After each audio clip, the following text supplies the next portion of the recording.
A strange man told me when I'm going to die. I'm afraid he's telling the truth.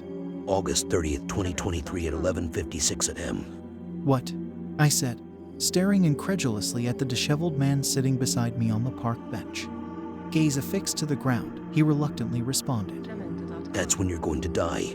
He sounded exhausted, worn down, defeated, like a soldier coming home from war after his whole unit was wiped out. That's in 2 minutes. I don't believe you. Believe what you want, kid. It makes no difference to me. He glanced up at me, dark purple bags hanging low under his sullen, gray eyes. I will, I said, standing to leave. I'd taken no more than 2 steps when something massive crashed down behind me. I gasped, spinning on my heels. An enormous tree branch lay on the park bench, exactly where I'd been sitting. My eyes grew wide as dinner plates and my heart began to palpitate wildly in my chest. He was right. You're welcome, The man said, brushing stray leaves from his suit as he stood. He turned to walk away as I grasped for words. How the man's shoes clacked against the pavement as he left, snapping me from my stupor. I trotted up next to him. A million questions joggled around in my brain all at once. But one rose to the forefront of my mind. How did he know? So, thanks for saving me, Don't mention it. he said, without sparing me a passing glance. How did you do that? Do what? Oh, come on. You know what I'm talking about. How did you know I was going to die?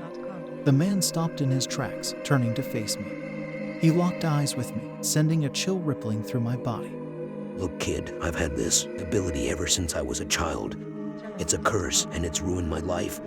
Be glad that you don't have to bear this burden. I stared behind him, pondering his statement. I don't think it would be that bad. It might be nice to know when people are going to die so I can stop it. Like what you did with me. The man paused, his eyes lighting up as he looked down at me. You would actually want this. Yeah, I don't think I'd mind, I admitted, shrugging my shoulders. All right, kid. I'll make you a deal. I'll transfer my power to you. I get a free conscience and you gain the ability to help as you see it. But I'll only do this on one condition. He said, a smug grin tugging at the corners of his lips. I cocked an eyebrow. There it was. The catch. What? Are you going to ask for my soul or something? If that's the case, then no deal. Oh no, nothing major like that. I just want something small, inconspicuous, barely even worth mentioning. My condition is that you can't transfer the power back to me under any circumstances. That's all. A sense of relief washed over me at his revelation. Why didn't you just say that in the first place? I'll do it, I said, motioning to shake on it. I'm glad that we were able to come to an agreement. The man grabbed my hand with a ferocity that I hadn't known possible. Every muscle and tendon exploded with pain. I tried to yank my hand from the man's grip, but he was too strong. Why are you doing this? I stuttered as that awful sensation spread like wildfire to the rest of my body. It's not up to me. Think of it as a down payment for the transfer. The man's visage glowed with pure elation as I dropped to the floor, thrashing violently, desperate to free myself from the absolute torture that I was being subjected to. My whole body ached, every cell in my system screaming in agony. I remember wondering if I was going to die, and then everything went black. I awoke to something scratchy poking me in the face. I groggily leaned up, rubbing my eyes. Were you dead? A boy no older than 5 was standing over me holding a stick. A kid. Lovely. Nope, I was just tired, so I took a nap. Where's your mom, buddy? I asked, brushing away the rocks and dirt that clung to my arms. She's over there. He said, pointing to a woman in a lavender cardigan sitting atop the same bench that I'd almost died on. But you're a weirdo. He continued, much to my dismay. And she doesn't let me talk to weirdos. Bye. And with that, he darted away.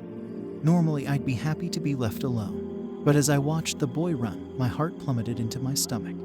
Because a date suddenly flashed across my mind. December 18th, 2029. That meant the transfer had worked. But it also meant that boy only had 6 years to live. Well, this isn't going to be easy. I gradually mustered up the courage to do the right thing. I shuffled up to the woman, anxiously mulling over the words in my mind. I knew that I was going to sound insane, but what else could I do? If I had the chance to save a life, then I needed to seize the opportunity. The woman gave me the once-over as I stood, scanning me up and down like she was a TSA agent sending me through a metal detector. I know this is going to sound strange, but I can see people's death dates. Your son's is December 18th of 2029. I just felt like I needed to say something. You know, in case there's a way to prevent it. The woman glared at me as she stood, dramatically snatching her purse. You're right. It does sound strange. And quite frankly, I think you belong in the loony bin. Stay away from me and my son. I grappled for something, anything to say as she furiously marched away. But I kept getting distracted by the number blaring in my mind the entire time I'd been talking to her. September 25th, 2074. I glanced at the boy as his mother hurriedly ushered him to the parking lot. I breathed a sigh of relief. December 16th, 2089. I'd done it. Mission accomplished. Or so I thought. I began walking through the park to return home, ready to plop down in my bed and take a much-needed nap. I was beat. As I continued on, I passed a number of people soaking in the golden afternoon sun. A soccer team practicing shooting drills. 2 preteen girls racing on their bikes. An elderly couple watching the ducks. I knew when they all were going to die. Dates began assaulting my brain like angry hornets. February 10th, 2078. November 24th, 2056. March 19th, 2024. I couldn't stop them. They flooded my conscience, swarming my thoughts relentlessly. And it was driving me insane. I sprinted the rest of the way home, staring at the ground the entire way. I'd made a huge mistake. I needed to figure out how to ditch my newfound ability before I lost my mind. But how? Hey Steven, how was the park? Mom asked as I trudged through the door. It was fine, I lied, averting my gaze. Is everything okay? You're pale. Steven, look at me. My heart began to thud against my chest like a jackhammer. I really didn't want to, but I was going to have to face Mom eventually. I'd have to deal with it sooner or later. Blood pounded in my ears as I lifted my head. Time seemed to move in slow motion as I begrudgingly glanced up. I was beginning to think that it wouldn't come, but it did. August 6, 2065. I released the breath that was caught in my throat as unbridled alleviation coursed through my veins like a drug. Mom was going to live to be 81. I'm fine, Mom, I promise. I'm just tired is all. I'm going to take a nap. All right, honey. Mom said, a tinge of suspicion percolating her words.